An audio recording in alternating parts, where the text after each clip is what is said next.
This is the second lecture on augmented sixth chords. In this lecture, I will talk about the three commonly used types of augmented sixth chords and show you how to construct and how to resolve each one of them. Please turn in your handout to the bottom of page 2, where it says the Italian, German, and French augmented sixth chords. These are, in fact, the three named types of augmented sixth chords. The names themselves are fairly meaningless. I think at some point somebody must have decided that Italian music tended to use one of them, French another one, and German music the third one, but that's really kind of imaginary. I don't think that anybody believes that these labels have too much meaning. And I will note that occasionally you may encounter an augmented sixth chord which is neither an Italian nor a German nor a French one. It will have some other strange combination of notes, and in that case you'll just identify it as an augmented sixth chord. That doesn't happen very often, but we'll probably, in the course of this semester and maybe a little bit next semester, we will definitely see some examples of this. Okay, turn over to page 3 of the handout, and I'm going to share my screen with you so that we can look at these examples of the Italian, the German, and the French augmented sixth chords. Okay, let's start with the Italian augmented sixth chord, and that's abbreviated IT plus 6 with the I capitalized. The Italian augmented sixth has the three notes that we've already talked about so far as being present in all of the augmented sixth chords. So we are in the key of E minor. Again, let's think about E minor. Sol is B. So if we were going to a 5 chord, there would be a B in the bass and a B in one of the upper voices. And the augmented sixth here is created by the C natural and the A sharp, each of those notes being a minor second away from B. And the additional note in the chord is Do. We're in the key of E minor, so it's the note E. And this Italian augmented sixth chord is a complete chord in 3-part writing. So you don't need the fourth voice. You can make the chord complete like a triad, just the way it is. In 4 parts, the Italian augmented sixth chord should have a doubled Do. So you can see that I've got the same notes here, lay, fi, and do. And do is the note to double. You can't double lay, nor can you double fi, because those are very strong tendency tones and they're not supposed to be doubled. Do is a neutral note, so it's okay to have a couple of those in the chord. Now, moving over here, one measure to the right, we have an example of the French augmented sixth chord. This is probably the least used of the three, but we'll see plenty of them this unit. We have the lay, we have the do, in the soprano we have the fi, but now we have a new note, which I put in the alto, which is re. Of course, it doesn't have to be in the alto. Any of the upper voices could be do, fi, or re in any order. The only thing that tends to be true is that lay is in the bass. Notice that this French augmented sixth chord is unusual in that it has 2 different tritones.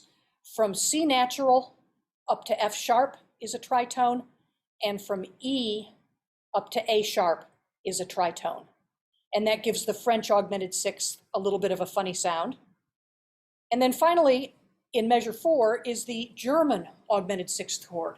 Once again, it has all the same 3 notes as the others, C natural, E, A sharp, and the 4th note here is me.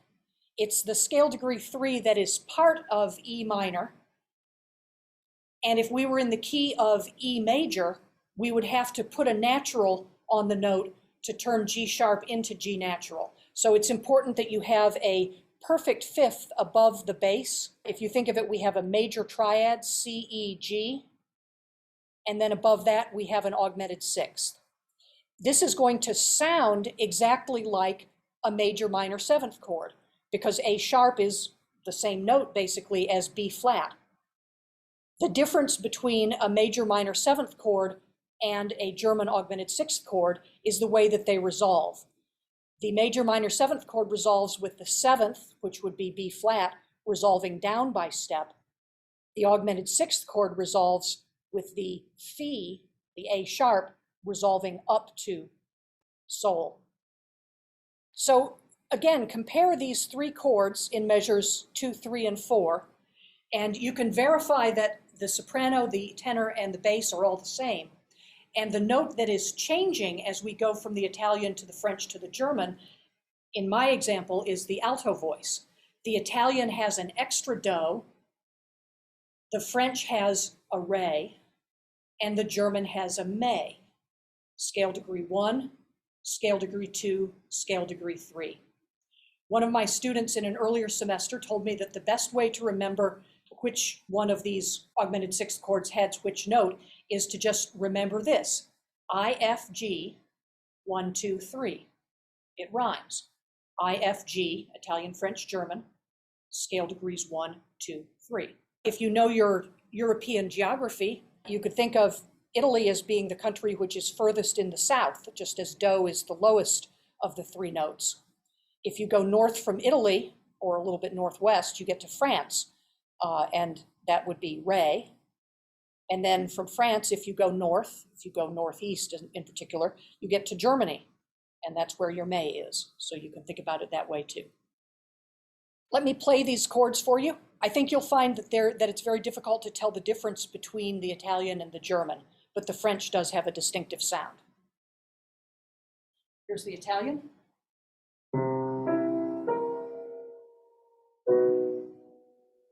Here's the French.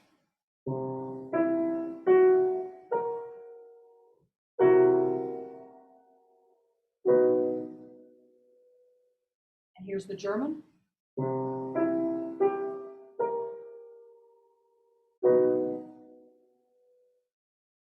Let's go now to the board, and I'd like to pick a new key, and I'd like to write these three chords in the new key just to show you how this is done.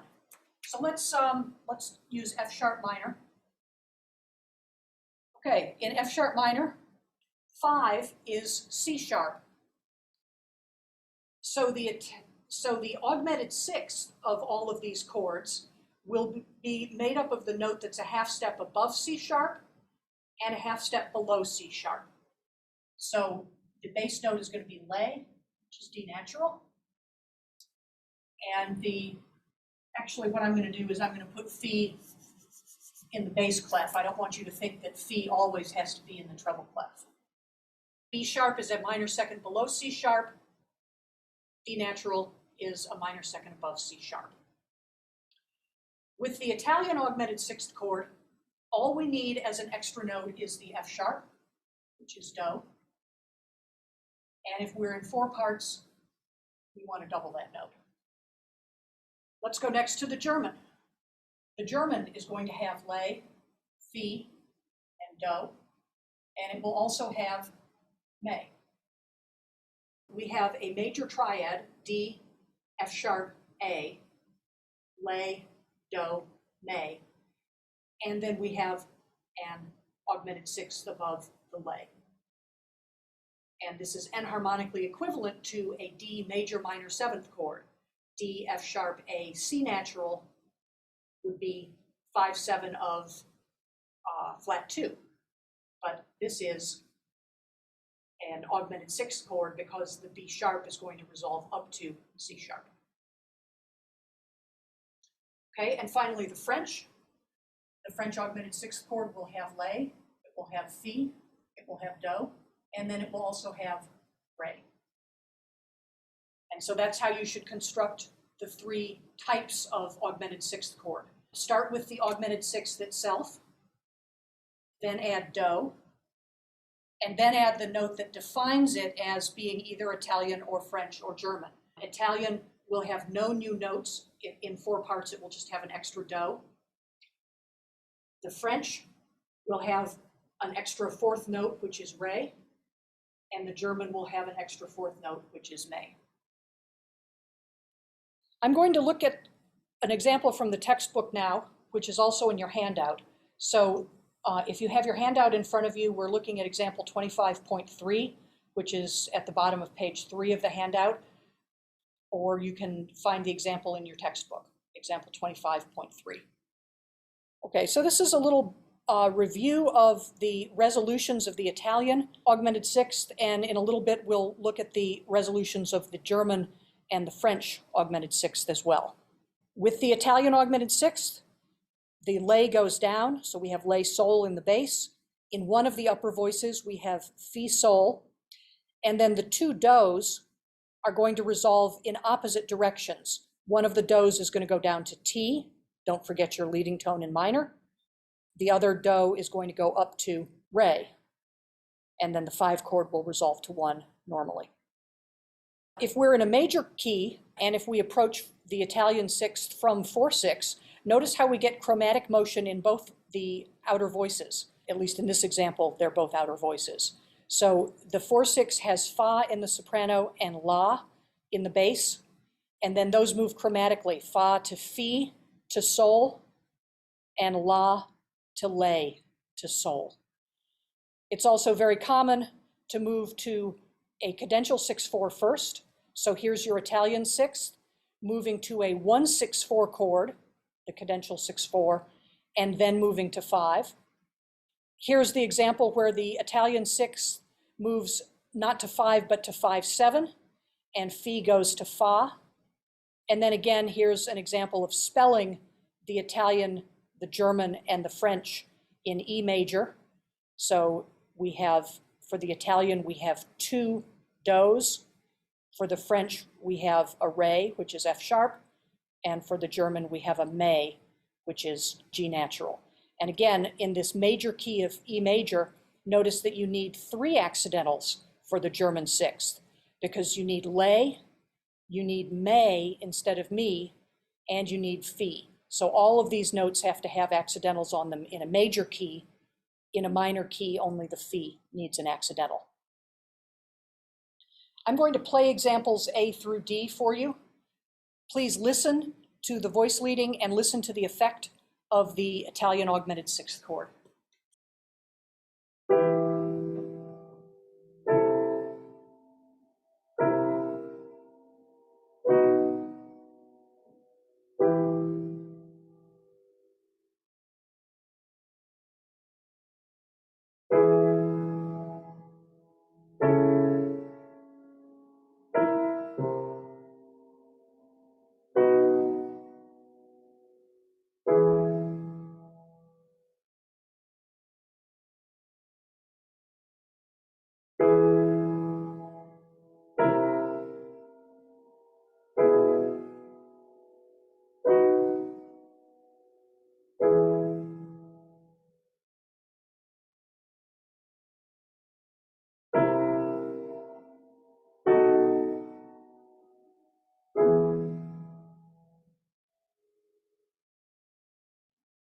Now I'll move on to page 4 of the handout, and this has an example which is my own example, not from the textbook. This shows you some typical resolutions for the German sixth and the French augmented sixth chords. So here we are, still in E minor, and we have the German sixth chord, which has C, E, G, and A sharp. And notice that if we go from the German sixth directly to a 5 chord, we will have parallel fifths. And guess what? I'm not going to ding you for those parallel fifths, because a lot of classical composers were fine with those parallel fifths. So I'm not going to worry about them in your part writing. You want to write parallel fifths? Go right ahead. Some textbooks actually refer to this voice leading as Mozart fifths, because Mozart seemed to be particularly fond of parallel fifths in this context. In the next measure, I have avoided the parallel fifths by going to 5/7 instead of 5. The only note that's different is this tenor note, which is an A. So the me, G natural, is going up to the fa, A, as part of the 5/7 chord. Here's another example. This is the German augmented sixth chord going to 5. So if you look at the first and the last chord, you see those same fifths, C, G, B, F sharp. But by putting the cadential 6/4 in the middle, I have avoided the really blatant parallel fifths. The bass moves first down to sol while the tenor holds on may, and then the tenor moves down to re, creating a perfect fifth, but not coming directly from a perfect fifth. When we hear a German augmented sixth chord in the music literature, it's very commonly followed by a cadential 6/4 as a way of avoiding those parallel fifths. But again, we don't have to avoid them. We can go ahead and write parallel fifths. Here's the French augmented sixth with the re being kept as a common tone as we move to 5. Here's the same progression with re staying as a common tone, but with fi moving down to fa as we go to 5/7. Let me play these 5 examples for you.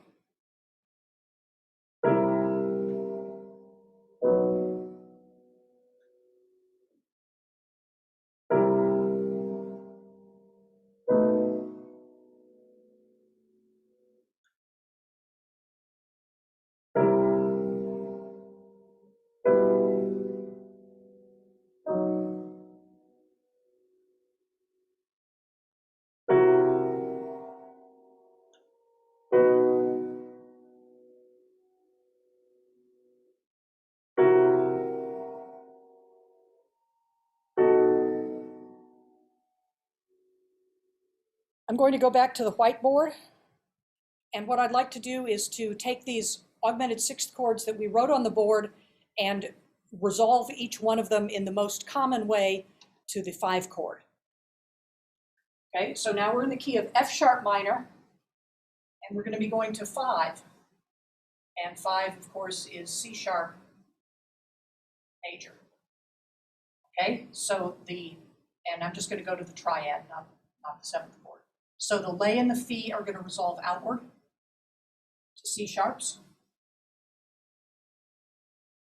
And then we have 2 dos, and we're going to resolve them in 2 different directions, to re and to T. And I'm remembering my leading tone because I'm in minor. The German augmented sixth, we're going to resolve to a cadential 6/4 first, and then a 5/3. Okay, and again, if this notation is confusing to you, you can think of this as being a 1/6/4 chord going to a 5. And you can even write those Roman numerals. That's fine with me. But know that when I use this notation, or Mr. Roy Frankoli uses this notation, what we mean is that we have a 5 chord, not in second inversion, but a 5 chord with a couple of wrong notes in upper voices. So we'll have scale degree 5 in the bass, but then to start out with, we'll have a 6th and a 4th above the bass, and then those will resolve down to a 5th above the bass and a 3rd above the bass. And the note that's doubled is the bass note. Okay, and here's our French augmented 6th chord. We're going to go to a 5 chord. The B sharp and the D are going to resolve outward to C sharps. The re is going to be kept as a common tone, and the do is going to go down to T. And that's how you resolve the Italian, the German, and the French augmented 6th chords. I will see you shortly for lecture number 3.